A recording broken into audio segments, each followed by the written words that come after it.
You know, when the government spends money, it's not at all like just writing a check.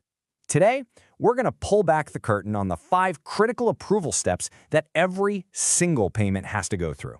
Let's dive in. It's a question I bet most of us have asked ourselves. We hear these huge numbers about government budgets, but how does one payment, just one, actually get from a simple request to money landing in a bank account? Well, as we're about to see, it's a journey.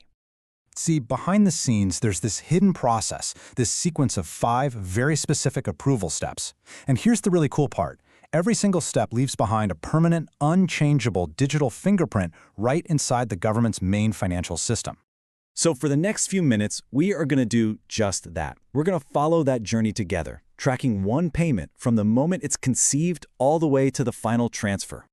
Okay, so where does it all begin? Step 1, the birth of the request. It all starts with a need, and that need is formalized into something called a requisition. Let's say a department needs to pay a supplier, or maybe buy some new equipment. They can't just shoot off an email or pick up the phone. No way.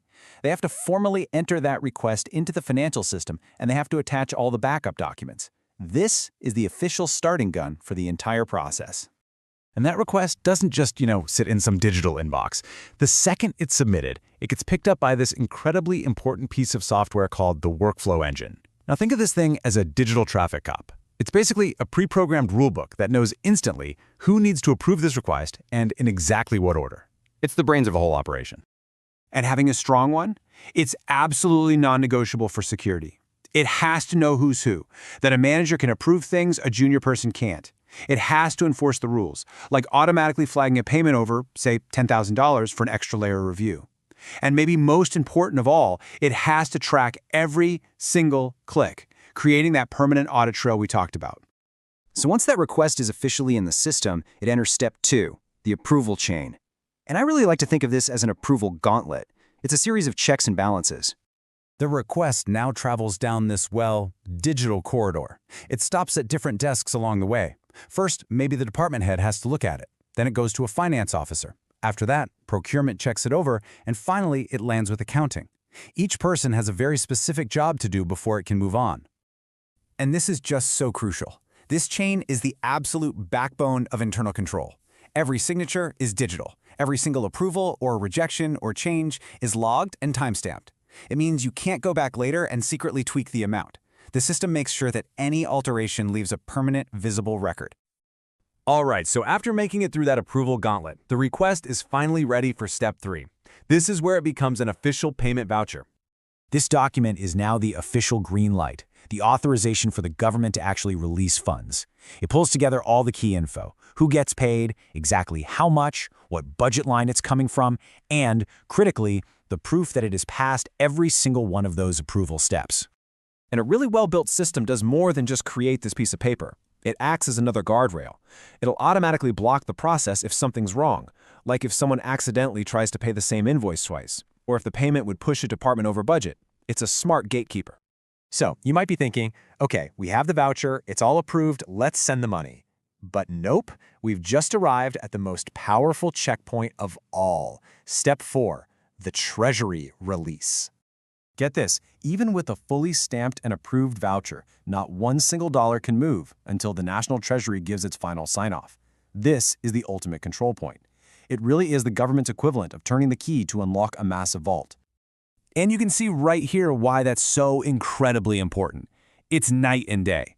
With that Treasury oversight, public money is protected, the government knows exactly how much cash it has, and spending stays on track. But without it, you are just opening the door to budget overruns, chaotic spending, and even political interference.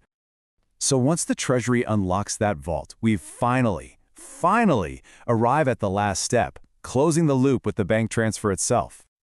A modern system doesn't print out a paper check that can get lost or altered. Instead, it sends a secure, encrypted digital instruction straight to the bank.